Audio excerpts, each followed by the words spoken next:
So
babe, what do you want to name our new hole?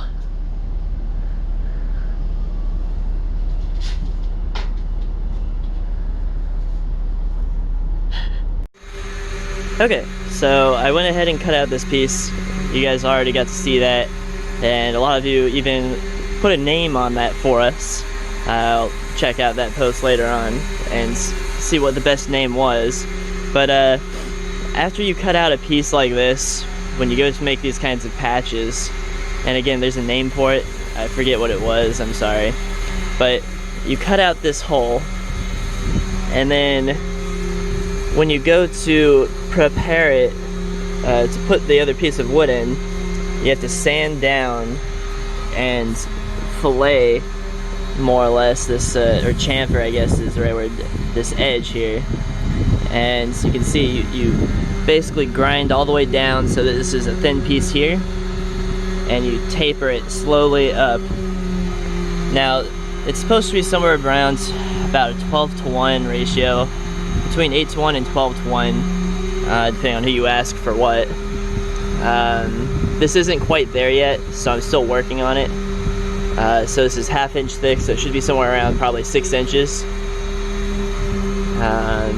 All the way around this hole here.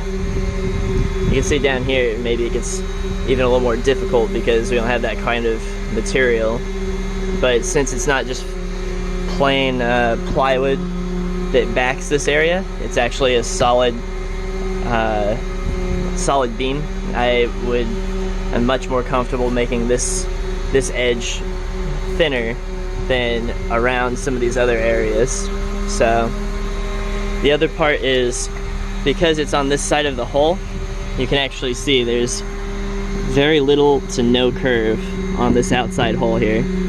So I actually can take this big of a repair in one piece.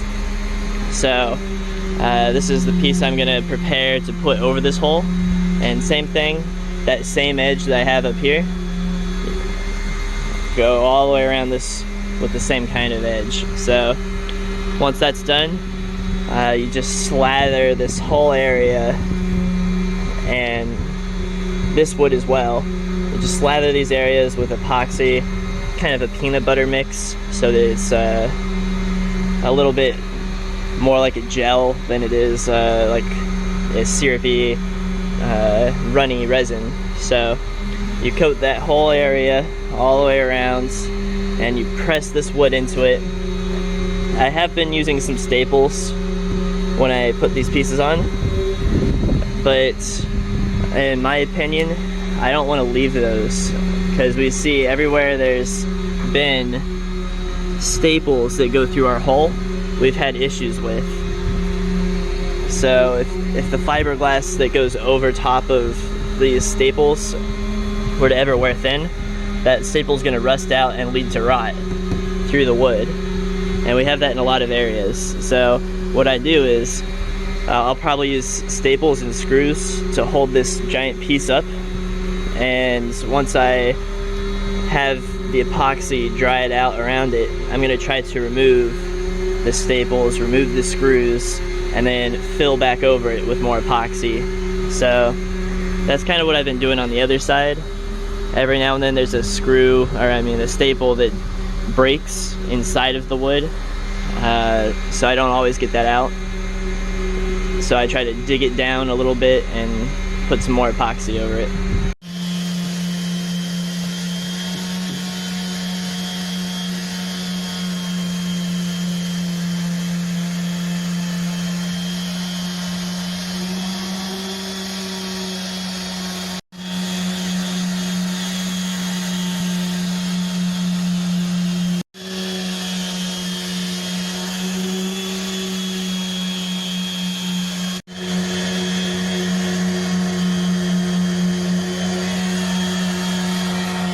Alright, so I've been working on some of these patches here.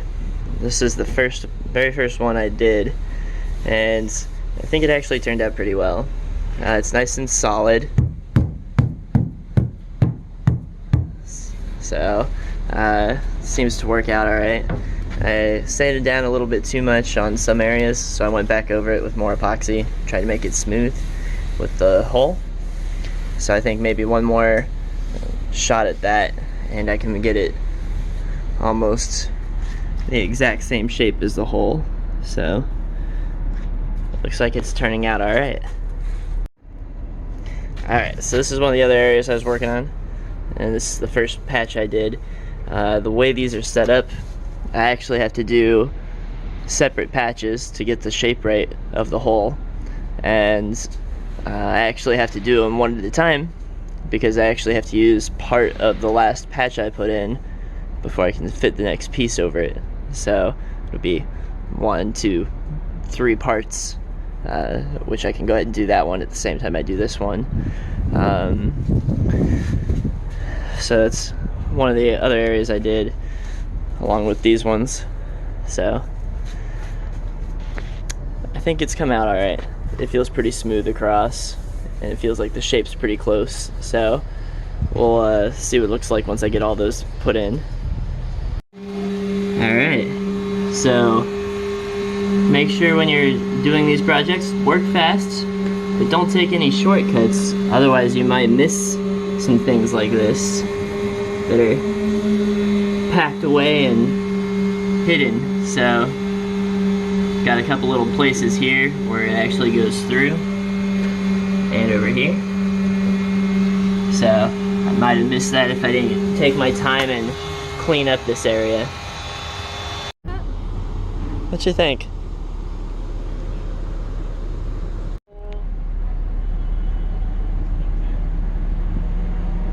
Alright, what'd you find there, babe?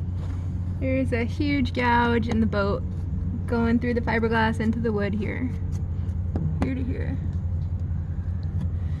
And is that actual wood that we're seeing right there? Yeah, that's the wood. Went right through it. Alright, just one of those reasons why we are taking all the paint off. Because we would have missed that. It was hiding. Alright, so how's this week been so far for us? It's been a pretty busy week. We haven't been able to be out here too much.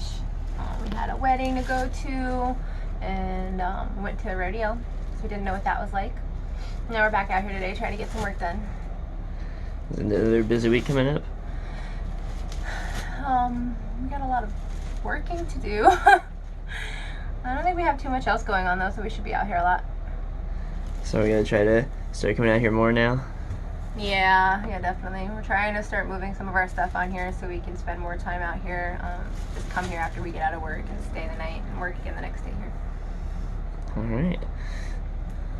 You know, it's crazy because we're trying so hard to get this project done, but at the same time, you know, you still have to enjoy life. It's hard work being at the boat. It's a bit stressful, and it's not always fun. So you want to make sure you take some time every now and then and just relax, enjoy a day, go do something fun, even if you're, you know, spending money to be in the yard, because you don't want to burn yourself out. The whole reason why you're doing this project is to, you know, do something cool and enjoy it and have fun. And at the end of the day, if you're not having fun, you know, you're gonna hate the project. You're gonna it's gonna stress you out more and be more of a burden.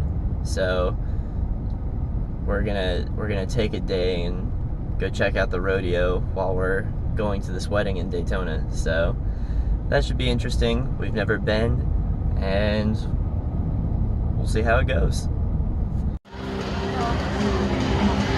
Here we go. Two swings, take it on back to get it.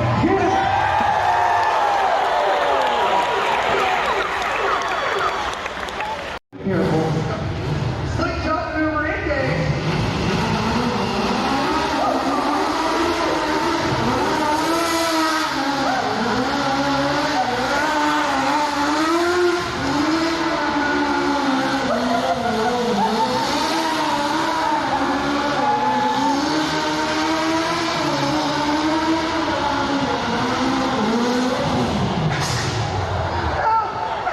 What happened? Oh, I'm on fire! I'm on fire! I'm on fire! Jimmy, right hand delivery partner. Let's do it! Come on! Come on! Yeah!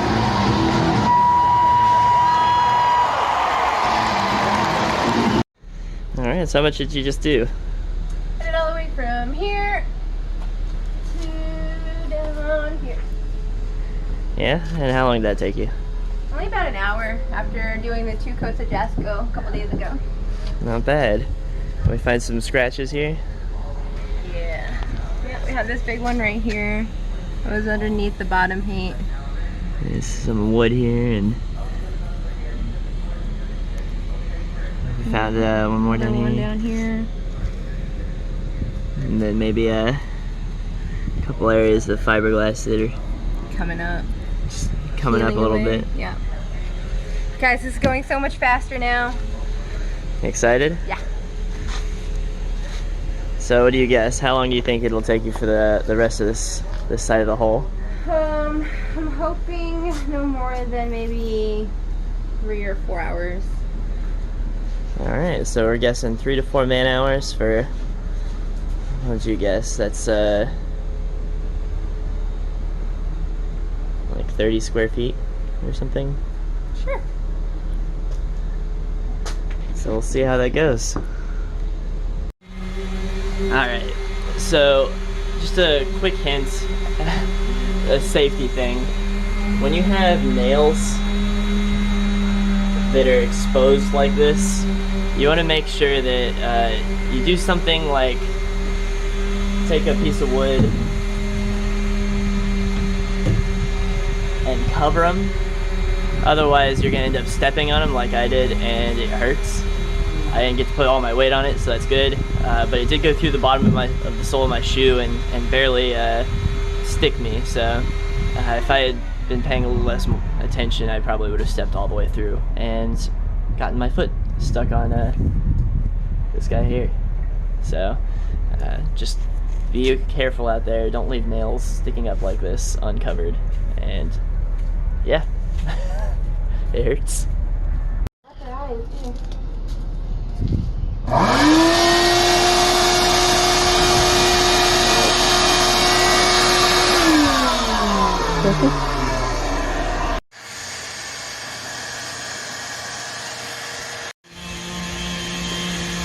So it takes quite a while to get this grinding done. So thought I'd show you a little bit about what it looks like down there. So this is one of the biggest pieces I've done, and it takes quite a few pads and quite a bit of time. And I'm kind of curious to see how the shape fits as I grind it down. So we'll see how it goes. Oh man, so much dust. Check this out, guys. I have no idea how old this bottom paint is, but it still works.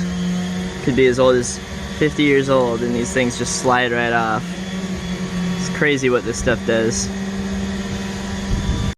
Alright, so just kind of what a typical day looks like for us. I'm going in to work. It is currently a few minutes after 6 a.m.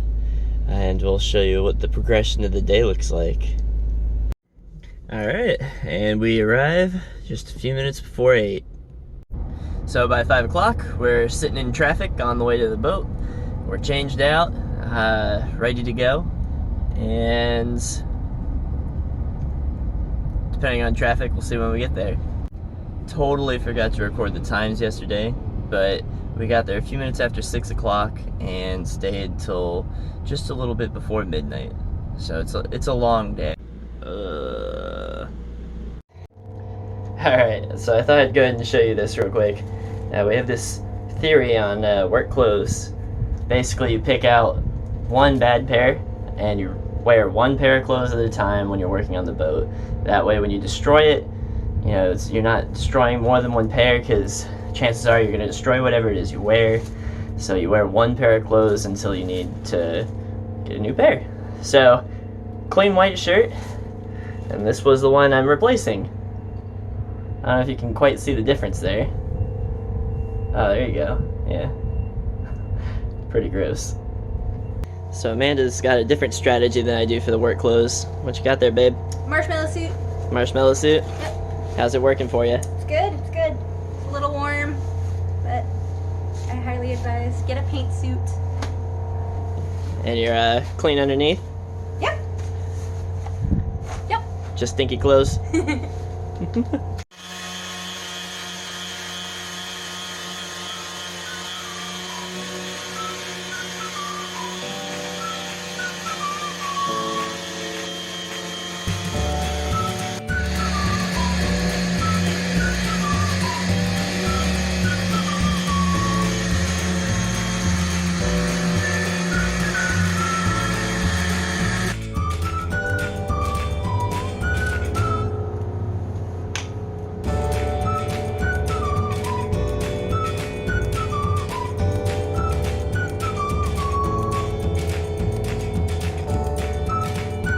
You alright over there?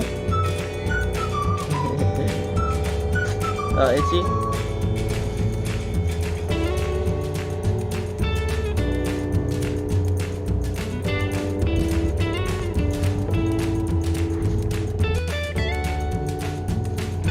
What's wrong, Bubs?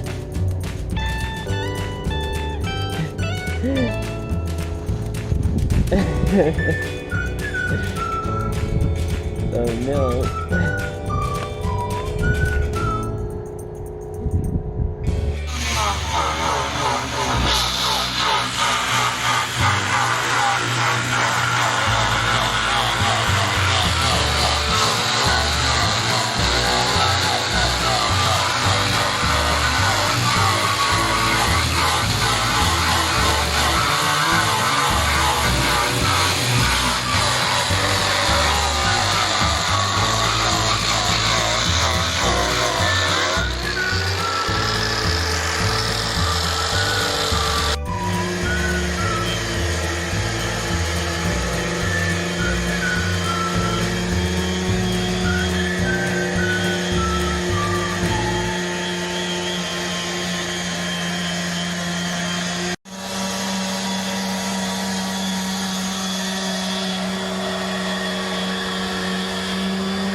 Alright, at the end of the day, shoes go in the sink, work clothes in the bag, in the sink, but pushed up against the side because this window leaks. Meet our new dinghy!